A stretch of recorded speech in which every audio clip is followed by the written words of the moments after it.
What we're going to cover in this lecture are the relationships between side lengths in triangles that can be formed into triangles, as well as the relationship between sides and angles in a triangle in terms of the size of the angle compared to the size or length of particular sides.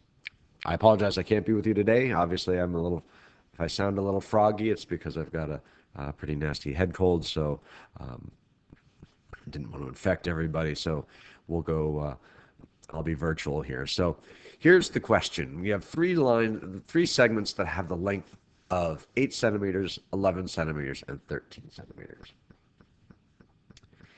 And can these lengths be used to construct a triangle?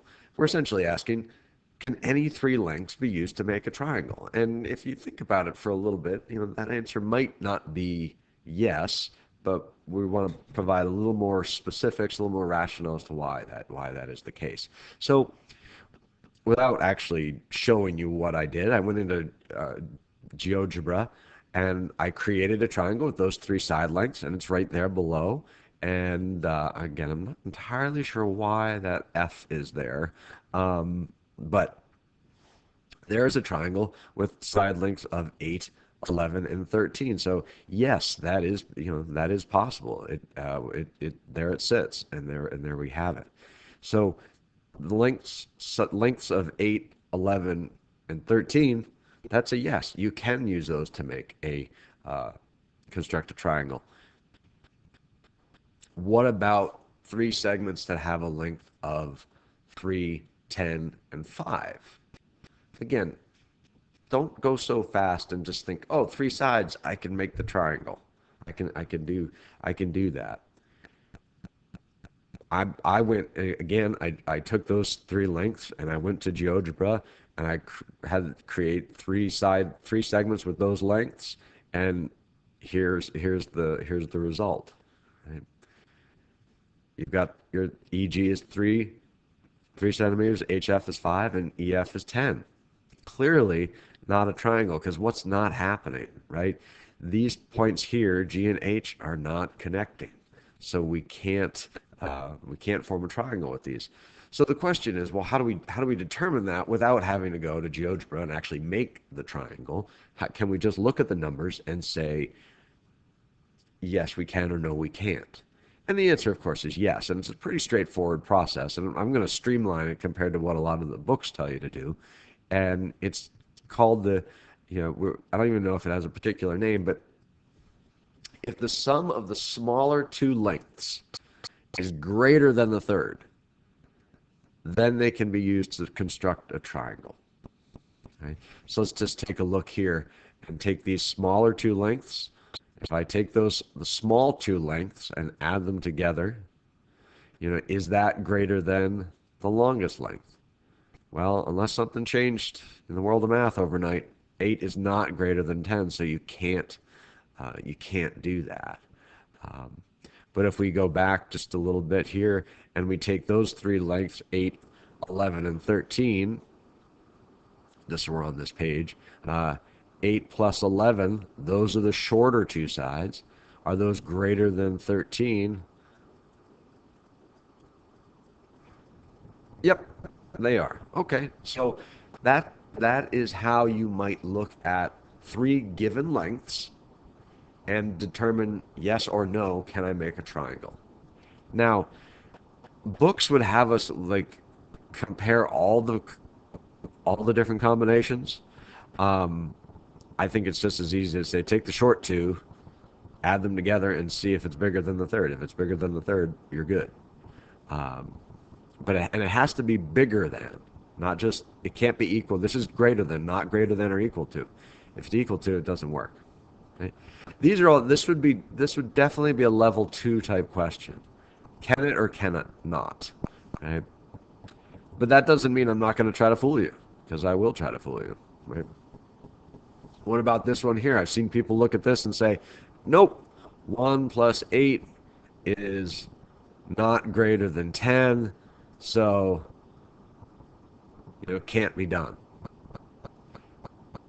Those are the people that aren't paying attention to the units, because if they did, what we would have is 12 inches, because I gave you one length in feet and the other in inches. We got to be working with common units. Right? So now we're going to take 10 plus 8. And is that greater than 12? Um, yes, it is. Okay. So be careful. It's a pretty straightforward calculation that you have to do, but just make sure you're paying attention to the units because sometimes, you know, I may try to trick you. Now, this is more of a level 3 type of question for the same idea. You have three segments with the length of x, 10, and 18. What values of x, what values could x have that would result in a triangle being possible?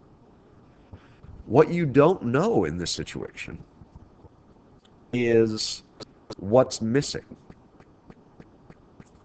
Is the x one of the shorter two sides, or is it the longest side? It could be either. So to find that answer, this is going to be a range of values. It's not going to be just one or two. It's going to be a range of values. But we're going to do two things. We're going to assume that x is one of the shorter sides. So if x is a short side,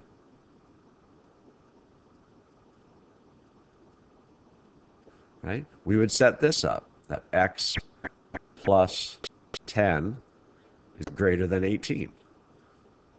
And then when we solve that, we know x has to be greater than 8. If it's less than 8, it won't work. Then we also have to try on the other end, if x is the longest side, what does that do for us? This one's a little easier to do. If we assume that the information that we have, the 10 and the 18, are the short sides, we can come up with that top limit. So the values of x that would result in a triangle, and you can write them as a compound inequality, are values of x that are less than 28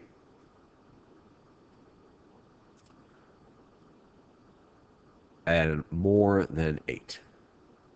Right? And I screwed up here. I was like, what's going on? I forgot that's an inequality. I had it going the wrong way. Right? But that's our answer. So x is going to be between 28 and 8, but you can't include 8 and 28. Okay? That would be a level 3 type of question. Right? That would be a level 3 type of question. Now,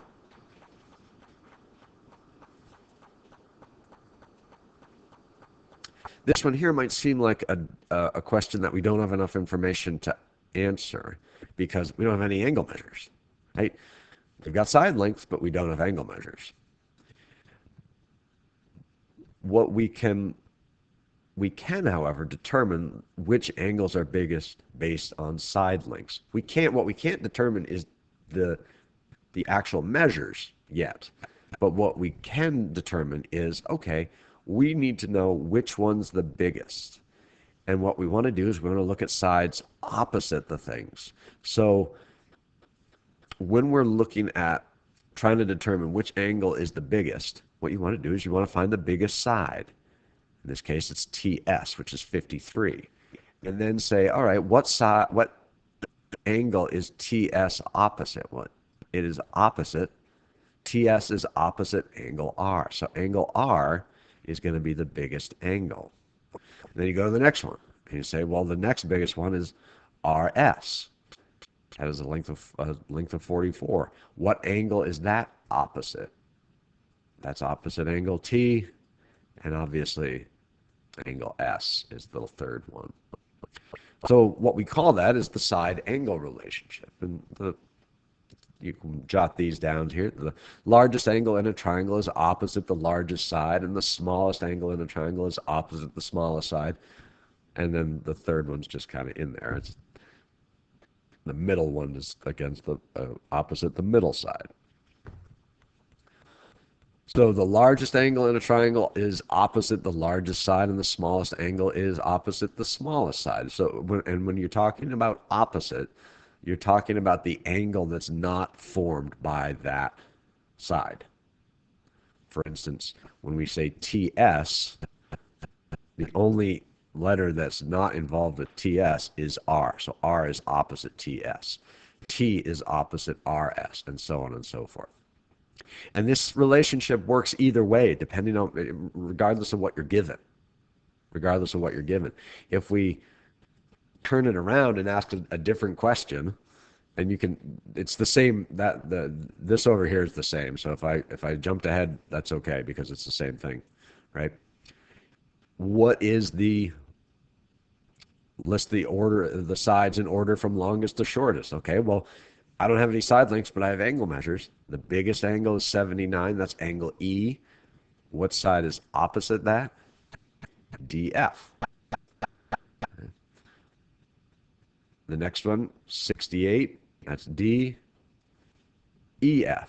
And then last but not least is DE. Now, just so you're aware, I'm actually going to erase this stuff here for a second. One way to name angles, one way to name sides in a triangle is just like we did there with the two letters. You also could have named it, so DE could also be named with lowercase f. And EF could be named with lowercase d, and so on and so forth.